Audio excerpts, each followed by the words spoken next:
విజయనగర సామ్రాజ్య గజశాల ఆ రోజు అరణ్యరోదనతో నిండిపోయింది.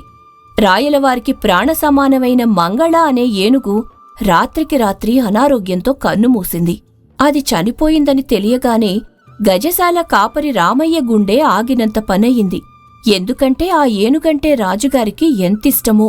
దానికి చిన్న దెబ్బ తగిలినా ఆయనకంత కోపం వచ్చేసేది. దాంతో రామయ్య ఏనుగు కాలు పట్టుకుని ఏడుస్తూ, అయ్యో మంగళ, ఎంత పని చేశావే! నువ్వు ప్రాణాలు వదిలేశావు, కానీ మహారాజు గారు నా ప్రాణాలు తీసేస్తారే. నిన్న సాయంత్రం వరకు గడ్డి తిన్నదానివి, ఇప్పుడేమో గాలి కూడా పీల్చడం లేదు. నేనిప్పుడు రాజుగారికి ఏమోని చూపించాలే? సరిగ్గా అప్పుడే రామలింగడు అటుగా వెళ్తూ గజశాల దగ్గర ఏడుపు విని ఆగాడు. ఏంటోయ్ రామయ్య, పొద్దున్నే మంగళహారతి బదులు ఈ మంగళ ఏడుపేమిటి? ఏమైంది? అనగానే రామయ్య రామలింగడి కాళ్లమీద పడి, రామలింగయ్య గారు, మీరే దిక్కు. మంగళ ఏనుగు చనిపోయింది. ఈ విషయం రాయలవారికి తెలిస్తే నన్ను ఏనుకాళ్లతోనే తొక్కించి చంపేస్తారు. రక్షించండి స్వామి అంటాడు. దాంతో రామలింగడు ఏనుగును పరిశీలించి నుదురు కొట్టుకుంటూ, హొరే రామయ్య, ఎంత పెద్ద గండం తెచ్చిపెట్టావు. ఇది చనిపోవడమంటే రాయలవారికి తన కుమారుడు పోయినంత బాధ కలుగుతుంది. నువ్వు వెళ్ళి నేరుగా చెబితే ఆయన కోపానికి నీ తల కోటగోడ మీద వేలాడ్డం ఖాయం. అందుకే మీ దగ్గరకు వచ్చాను. మీ చమత్కారంతో రాజుగారి కోపాన్ని తగ్గించండి. నా భార్య పిల్లల్ని అనాథలు చేయకండి అని వేడుకుంటాడు. దాంతో రామలింగడు ఆలోచిస్తూ గెడ్డం గీక్కుని, ఏనుగు చనిపోయిందని చెప్పకూడదు, కాని అది చనిపోయిందని ఆయనకు అర్థమవ్వాలి. సరే, నా దగ్గర ఒక మంచి పథకం ఉంది. నువ్విక్కడే ఉండు. ఏనుగు దగ్గరకు ఎవర్ని రానివ్వకు. నేను వెళ్ళి రాజుగారికి శుభవార్తలాంటి అశుభవార్త చెబుతాను. అదేంటండే, చనిపోవడం శుభవార్తేంటి? అదేరా నా తెలివి. నేను చెప్పే వరకు నువ్వు నోరు విప్పకు. ఒకవేళ ఎవరైనా వచ్చి అడిగితే ఏనుగుగారు ధ్యానంలో ఉన్నారు అని చెప్పు. అర్థమైందా? అర్థమైంది స్వామి, కాని ఆ ధ్యానం నుంచి నేనెప్పుడు బయటపడతానా అని భయంగా ఉంది. రామలింగడు ఒక వింతైన చిరునవ్వుతో రాజసభ వైపు బయలుదేరాడు. చనిపోయిన ఏనుగును రాయలవారికి ఎలా అప్పజెబుతాడో, తన ప్రాణాలను ఎలా కాపాడుతాడో అని రామయ్య కంగారుపడ్డాడు. మరోవైపు రాజసభ నిండుగా ఉంది. శ్రీకృష్ణదేవరాయలు వారి అష్టదిగ్గజ పండితులతో కవిత్వాల గురించి చర్చిస్తున్నారు. సభలో అందరూ ఉత్సాహంగా ఉన్నారు. అప్పుడే రామలింగడు చాలా గంభీరమైన ముఖంతో నెమ్మదిగా నడుచుకుంటూ సభలోకి ప్రవేశించాడు. అతని ముఖంలో ఏదో తెలియని ఒక ఆశ్చర్యం కనిపిస్తోంది. దాంతో రాయలవారు రామలింగడిని చూసి, ఏమిటయ్యా రామలింగ, ఈరోజు ముఖం అంత వింతగా పెట్టావు? కవిత్వంలో కొత్త అలంకారమేమైనా దొరికిందా, లేక మళ్ళీ ఎవరితోనైనా పందెం వేసి గెలిచావా అని అడుగుతాడు. దాంతో రామలింగడు రాయలవారికి వినయంగా వంగి దండం పెట్టి, మహారాజా, కవిత్వాల కంటే గొప్ప విషయం ఒకటి ఈరోజు గజశాలలో చూశాను. మీ మంగళ ఏనుగుంది కదా, అది ఈరోజు సామాన్యమైన ఏనుగులా లేదు ప్రభూ. అది ఒక గొప్ప యోగీశ్వరుడులా మారిపోయింది అని అంటాడు. దాంతో రాయలవారు మరింత కుతూహలంగా, ఏమంటున్నావు రామలింగ? ఏనుగు యోగిగా మారడమేమిటి? దానికేమైనా పిచ్చి పట్టిందా? పిచ్చి కాదు మహారాజా, జ్ఞానోదయం. అది గజశాలలో నేలమీద ప్రశాంతంగా పడుకునుంది. దాని కళ్ళు గట్టిగా మూసుకుపోయాయి. నేను పిలిచినా పలకడం లేదు. కనీసం కనురెప్ప కూడా ఆడించటం లేదు. గాలి కూడా పీల్చకుండా శ్వాసను బిగబట్టి నిశ్చలంగా ఉంది. బహుశా అది తన పూర్వజన్మ సుకృతం వల్ల ఈరోజు సమాధిస్థితిలోకి వెళ్ళిపోయిందేమో అని చెబుతాడు. దాంతో అక్కడే ఉన్న తాతాచార్యులు వారి మధ్యలో దూరి, అసాధ్యం! ఏనుగు శ్వాస పీల్చకుండా ఉండడమేమిటి? రామలింగా, నువ్వేమైనా కట్టుకథలు చెబుతున్నావా? అసలది కదలడమే లేదా? అస్సలు లేదండి. దాని కాలు కదలదు, తోక ఆడదు. చివరికి దానికిష్టమైన అరటిగల ముందు పెట్టినా కూడా కనీసం కన్నెత్తి చూడటం లేదు. అది ఈ లోకాన్ని మర్చిపోయి ఏకాంతంలో మునిగిపోయింది. ఈ స్థితి చూస్తుంటే నాకే భయమేసింది మహారాజా అని వింతగా చెబుతాడు. దాంతో రాయలవారు ఆందోళనగా లేచి నిలబడి, ఏమిటి, ఊపిరి కూడా తీసుకోవడం లేదా? రామలింగ, నువ్వు చెప్పేది వింటుంటే నాకు అనుమానంగా ఉంది. అది యోగముద్రలో ఉందో లేక ప్రాణాలు వదిలేసిందో నాకు అర్థం కావడం లేదు. పదండి, అందరం ఇప్పుడే గజశాలకు వెళ్ళి చూద్దాము. తప్పకుండా పదండి ప్రభూ. కాని ఒక చిన్న విన్నపం. అది అంత గొప్ప తపస్సులో ఉంటే మనం దాన్ని ప్రశాంతతను పాడు చేయడం పాపం కదా అని అంటాడు. దాంతో రాయలవారు కోపంతో ఊగిపోతూ తపస్సో లేక మరేదైనా నా కళ్లతో నేను చూడాలి, పదండి అని రాయలవారు ఆదుర్దాగా గజశాల వైపు అడుగులు వేశారు. రామలింగడు మాత్రం మనసులో దేవుడా, నన్ను ఆ రామయ్యను నువ్వే కాపాడాలి అని వేడుకుంటూ ఆయన వెనక వెళ్లాడు. అలా రాయలవారు, మంత్రులు, పండితులు అందరూ గజశాలకు చేరుకున్నారు. అక్కడ మంగళ ఏనుగు విగతజీవిగా కొండకూలినట్టు నేలమీద పడి ఉంది. గజశాల కాపరి రామయ్య భయంతో గజగజ వణికిపోతూ ఒక మూలన నిలబడ్డాడు. రాయలవారు ఏనుగు దగ్గరకు వెళ్లి దాన్ని తాకి చూశారు. అది మంచులా చల్లబడిపోయింది. దాంతో రాయలవారు కళ్లలో నీళ్లతో దుఃఖంతో నిండిన గొంతుతో రామలింగ, ఇదేనా నువ్వు చెప్పిన తపస్సు? ఇది యోగముద్ర కాదు, ఇది మృత్యుముద్ర. నా ఏనుగు చనిపోయింది అని అంటాడు. అప్పుడు రామలింగడు వినయంగా మహారాజా, ఏనుగు చనిపోయింది అని నేను అంటే ఆ అమంగళకరమైన వార్త చెప్పినందుకు నా నోరు పడిపోవాలని మీరు శపించేవారు. అందుకే అది ఉన్న స్థితిని మీకు వివరించాను. పుట్టిన ప్రతి ప్రాణి గిట్టక తప్పదు కదా ప్రభూ అని అంటాడు.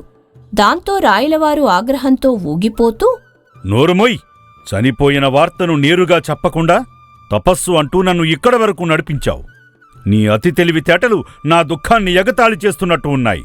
భటులారా, ఈ రామలింగణ్ణి ఇప్పుడే తీసుకువెళ్లి కోట వెనక ఉన్న మైదానంలో మెడ వరకు భూమిలో పాతిపెట్టండి అని అంటాడు. అంతలో కాపరి రామయ్య కూడా వణికిపోతూ ప్రభు, నా తప్పు కూడా. నిన్ను కూడా వదలను, కాని ముందు ఈ వికట కవికి బుద్ధి రావాలి. రామలింగ, నువ్వు చాలా మేధావివి కదా. నీ తెలివితేటలతో ఆ భూమిలో నుండి బయటకు వస్తే నిన్ను క్షమిస్తాను, లేకపోతే ఆ గొంతే నీ సమాధి అవుతుంది. అలా రాయలవారి ఆజ్ఞ ప్రకారం భటులు రామలింగడిని మైదానంలో మెడవరకు భూమిలో పాతిపెట్టారు. కేవలం అతని తల మాత్రమే బయటకు కనిపిస్తోంది. ఎండ మండిపోతోంది. భటులు కాపలాగా ఉన్నారు. రామలింగడు మాత్రం ఏమాత్రం భయపడకుండా తన తదుపరి ఎత్తుగడ కోసం ఎదురుచూస్తున్నాడు. కాసేపటికి భటులు భోజనానికి వెళ్లారు. అటుగా ఒక గూనివాడు తన వీపుమీద బరువుతో నెమ్మదిగా నడుచుకుంటూ వెళ్తున్నాడు. గూనివాడిని చూడగానే రామలింగడు గట్టిగా నవ్వుతూ ఆహా, ఓహో, ఎంత అద్భుతం! భగవంతుడా, నీ లీల అమోఘం! నా వీపు ఇప్పుడు ఎంత తిన్నగా ఉందో, నా గూని మాయమైపోయింది అని అతనికి వినపడేటట్టు అంటాడు. ఆ మాటలు విన్న ఆ గూనివాడు ఆగి ఆశ్చర్యంగా చుట్టూ చూసి ఎవరది? ఎవరక్కడా? ఎవరు మాట్లాడుతున్నారు? ఇక్కడ కింద చూడు మిత్రమా, నేను ఈ భూమిలో ఉన్నాను. నీకు తెలీదా? ఈ మైదానంలోని ఈ మట్టికి ఒక అద్భుతమైన శక్తి ఉంది. ఎవరికైనా గూని ఉంటే ఈ గుంతలో దిగి 1 గంటపాటు ఉంటే భూమాత ఆ గూనిని పూర్తిగా లాగేసుకుంటుంది. చూడు, నా వీపిప్పుడు ఎదురుకర్రలా నిటారుగా ఉంది అని అంటాడు. ఆ మాటలకు ఆ గూనివాడు ఆశగా అతని దగ్గరకొచ్చి నిజమా అయ్యా? నా గూని పుట్టినప్పటి నుండి ఉంది. ఎంతో మంది వైద్యులకు చూపించాను, కాని తగ్గలేదు. నిజంగానే ఈ గుంతలో దిగితే నా గూని పోతుందా? సందేహమెందుకు? నన్ను చూడు, నా గూని పోయింది కాబట్టే ఇప్పుడు నేను బయటికి రావడానికి ప్రయత్నిస్తున్నాను. కాని ఈ మట్టి గట్టిగా పట్టేసింది. నువ్వు పుణ్యం కట్టుకుని నన్ను బయటికి తీస్తే నేను వెళ్ళిపోతాను. నువ్వు నా స్థానంలో ఈ గుంతలో దిగవచ్చు. 1 గంటలో నువ్వు కూడా అందగాడిలా మారిపోతావు అనగానే ఆ గూనివాడు ఆనందంతో అలాగేనయ్యా, ఇప్పుడే తీస్తాను. ఆ అమాయకపు గూనివాడు కష్టపడి రామలింగడి చుట్టూ ఉన్న మట్టిని తవ్వి అతన్ని బయటకు తీశాడు. రామలింగడు బయటకు రాగానే తన వీపును ఒక్కసారి విదిలించి అమ్మయ్యా, నా గూని పోయింది అని అబద్ధం చెప్పాడు. ఆ తర్వాత గూనివాడిని ఆ గుంతలో దింపి మెడవరకు మట్టితో కప్పేశాడు. మిత్రమా, కళ్ళు మూసుకుని గంటసేపు ప్రార్థన చెయ్యి. ఎవరైనా వచ్చి ఏం చేస్తున్నావని అడిగితే గూని తగ్గించుకుంటున్నాను అని చెప్పకు. కేవలం మౌనంగా ఉండు. గంట తర్వాత నీ వీపు విమానంలా తిన్నగా అవుతుంది. నేను వెళ్లి రాజుగారికి ఈ వార్త చెబుతాను అని చెప్పి రామలింగడు మృత్యువు అంచు నుండి తెలివిగా తప్పించుకున్నాడు. అలా గంట సమయం గడిచింది. రాయలవారు తన కోపం కొంచెం తగ్గాక రామలింగడు ఏమయ్యాడో చూద్దామని భటులతో కలిసి మైదానానికి వచ్చారు. అక్కడ గుంతలో ఉన్న వ్యక్తిని చూసి రాయలవారు ఒక్కసారిగా నిర్ఘాంతపోయారు. ఇదేమిటి? పాతిపెట్టింది రామలింగణ్ణి కదా? ఇక్కడ ఎవరూ లేని అడవిలో ఈ కొత్త వ్యక్తి ఎక్కడ్నుండి వచ్చాడు? రామలింగా, నువ్వు రూపు మార్చుకున్నావా ఏంటి? అని అడుగుతాడు. దాంతో ఆ గూనివాడు మట్టిలో నుండి కళ్ళు తెరిచి అమాయకంగా, కాదు మహారాజా, నేను రామలింగడిని కాదు, నేను గూనివాడైన రంగయ్యని. ఆ పుణ్యాత్ముడు తన గూని తగ్గించుకుని ఇప్పుడే వెళ్ళిపోయాడు. నా గూని కూడా తగ్గించుకోమని నాకు ఈ అద్భుతమైన అవకాశం ఇచ్చాడు. గూని తగ్గించుకోవడమా? ఏంటయ్యా నువ్వు చెప్పేది? అసలు రామలింగుడు ఎక్కడా? సరిగ్గా అప్పుడే రాయలవారి వెనుక నుండి మెల్లగా నడుచుకుంటూ వచ్చి, ఇదిగో ప్రభూ, నేను ఇక్కడే ఉన్నాను. నా గూని పూర్తిగా తగ్గిపోయింది చూసారా అని అంటాడు. దాంతో రాయలవారు కోపంగా వెనక్కి తిరిగి, రామలింగా, నీకసలు గూని ఎక్కడుంది? నువ్వు పుట్టినప్పట్నుండి తిన్నగానే ఉన్నావు కదా. ఆ అమాయకుణ్ణి మోసం చేసి నువ్వు బయటకు వచ్చావా? మహారాజా, ఏనుగు చనిపోయింది అని నేనంటే మీరు నన్ను భూమిలో పాతిపెట్టారు. అంటే నా వీపు మీద మరణవార్త అనే ఒక పెద్ద గూని పడింది. ఆ గూని తగ్గించుకోవడానికి నేను ఈ ఉపాయం ఆలోచించాను. ఆ గూనివాడు తన శారీరక గూనిని పోగొట్టుకోవాలని ఆశపడి నన్ను బయటికి తీశాడు. నేను నా ప్రాణగండమనే గూనిని వదిలించుకుని బయటకొచ్చాను అని తికమకగా మాట్లాడుతాడు. దాంతో రాయలవారు పక్కపక్క నవ్వుతూ, రామలింగా, నిన్ను భూమిలో పాతిపెట్టినా సరే నీ తెలివితేటల్ని మాత్రం పాతిపెట్టలేమని నాకు ఇప్పుడే అర్థమైంది. చనిపోయిన ఏనుగును బతికించలేము కాని బతికున్న నిన్ను చంపడం కూడా అసాధ్యమేనని నిరూపించావు. మహారాజా, మళ్ళీ ఇతను తప్పించుకున్నాడు. కాని ఆ గూనివాడి పరిస్థితి ఏమిటి? ఆచార్యులవారు, మీరు కంగారు పడకండి. ఆ రంగయ్యకి గూని తగ్గకపోయినా ఈరోజు అతనికి రాజభోజనం దొరుకుతుంది. ఆ పుణ్యం నాకే దక్కుతుంది. భేష్ రామలింగా, నీ సమయస్ఫూర్తికి మెచ్చాను.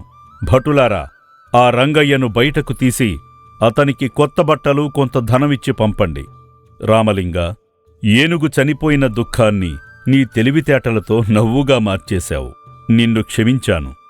అలా రామలింగడు చావు అంచు వరకు వెళ్లికూడా తన అమోఘమైన మేధస్సుతో ప్రాణాలను కాపాడుకున్నాడు. వికటకవి తెలివి ముందు మృత్యువు కూడా తలవంచక తప్పదు. వచ్చే ఎపిసోడ్లో వికటకవి చేసే మరో వింత సాహసం తెలుసుకుందాం.